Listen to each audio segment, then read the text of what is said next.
एगो भक्त माई के दरबार में गई बड़े कहत ए माई तू तो दुनिया के भाग जगा देलू ए चौहनवा के भाग कहिया जगेबू ए माई कहिया ए माई वो भक्त कहता का कहता कि हंसतावे दुनिया माई कि हंसे लोग मोहल्ला के कि हंसतावे दुनिया माई अरे हंसे लोग मोहल्ला के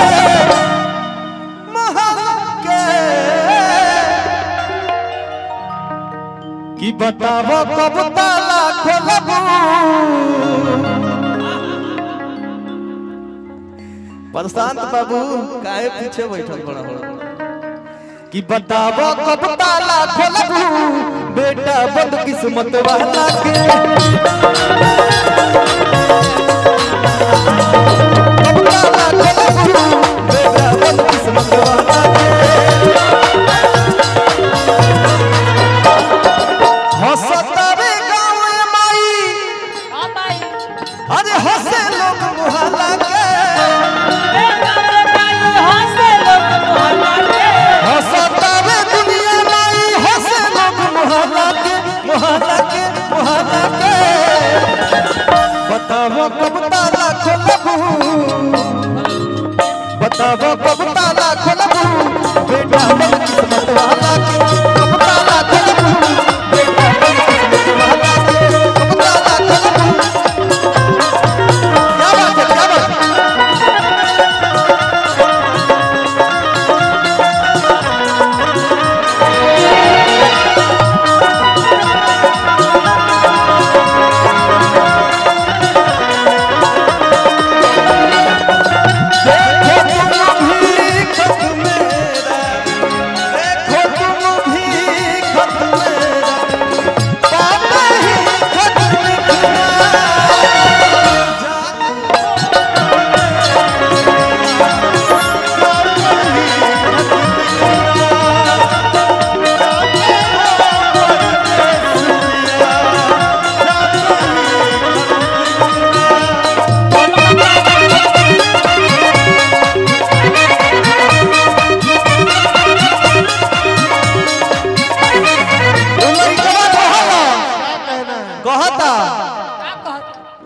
तू ही नहीं सुनबू तो बोलो केकरा से कही हो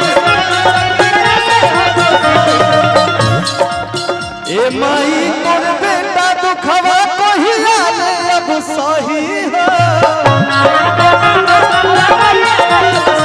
क्या बात है माई ताक दो कि हमरो जिंदगी उजियार हो जा ताक दो ए माई लौकुश भैया मंच पे बने उमेश बाबा मंच पे उपस्थित तू ही नहीं कहबू तो बोलो केकरा से कही हो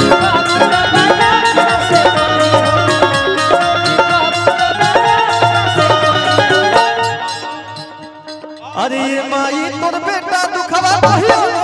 सही हो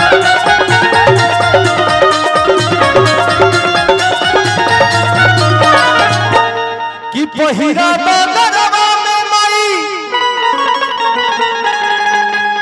अरे आशीर्वाद के महला के उमेश बाबा कि पहिरा गरबा में माई अरे आशीर्वाद के महला के बतावो कब किस्मत खोलबू बतावो कब ताला खोलबू बेटा बदकिस्मत वाला के कब ताला खोलबू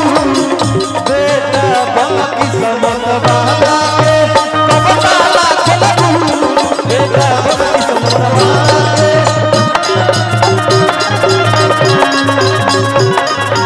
कब ताला खोलबू बेटा बदकिस्मत वाला के प्रेम से बोलिए सच्चे दरबार की जय शेरवाली मैया की जय आदि शक्ति जगदम्बे मदार माता घर की जय मदार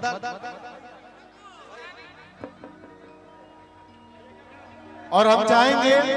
लव कुश भैया की तरफ से हीरोजी बहुत पुरस्कार मीडिया प्रभारी मदारपुर हरिया में से यही सजा कि थावे में था गुलपा कि माई मदारपुर में बसिर गई मिया के छा कि मैया गोरखपुर में बसिर गई मिया के छा। अभी हमने के बीच निशा पांडे जी कहाँ बनी वहाँ के बहुत ही प्यारी एक्ट्रेस तनी आ जाए जी मंच पे। निशा पांडे जी बहुत ही अच्छी एक्ट्रेस आ रही हैं, स्वागत।